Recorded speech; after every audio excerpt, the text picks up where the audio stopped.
Those 4 words I probably said more often to prisoners than any other 4 words. You can do this. People really need us to know. You can't just say it. You can't just believe it.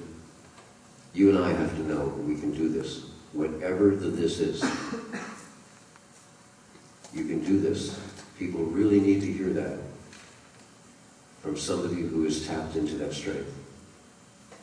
You know, when I'm sitting with a 17-year-old kid in the first year of a 65-year prison sentence, and I hold his hand, I look in his eye, and I say, son, you can do this. This can change your life, and everybody in here, not just in blue. This can change your life, help to that degree to change the world. It is virtually effortless, and it takes no time, so nobody in the world in any position has an excuse of why not to do this. When I learned about addiction, I read a book called Addiction and Grace by a psychiatrist named Gerald May. And he talks about how the brain imprints things and why it's so easy for us to get addicted and form bad habits and stuff. And so how we can use the brain to form good habits. Use that same capacity of the brain. Well, I do a spiritual practice when the brain is at its most raw and open state, which is you've been sleeping all night. You're sleeping, sleeping, sleeping, sleeping. And then there's this moment, the first moment of every day when you realize, I'm up.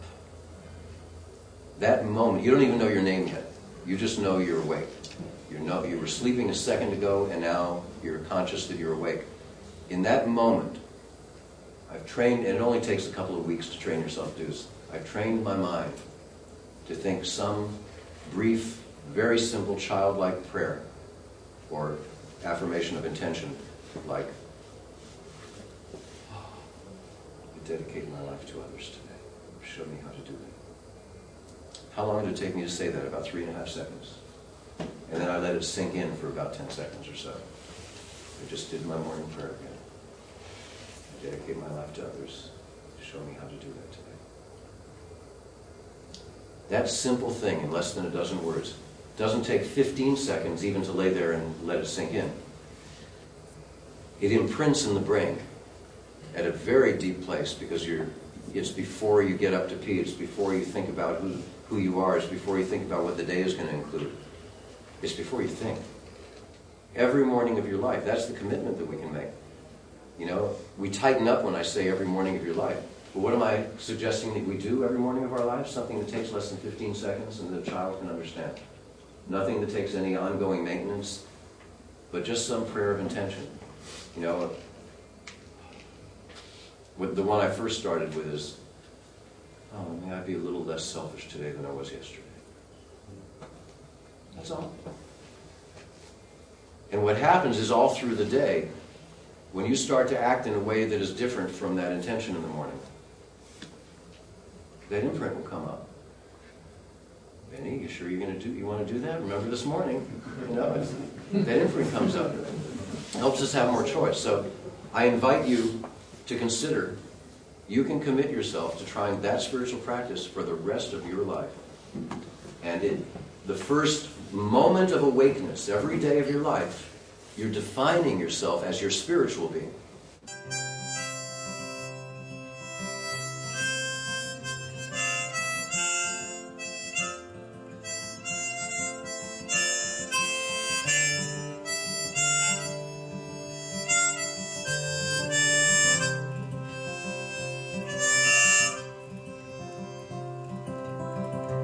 Yeah, we all could use a little mercy now.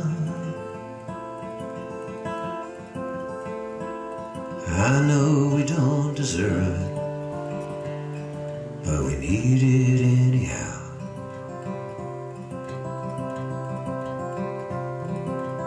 We hang in the balance, dangle between hell and hallowed ground.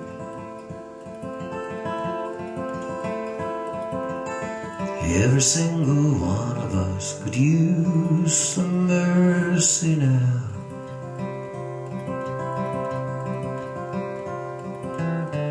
Every single one of us could use some mercy now.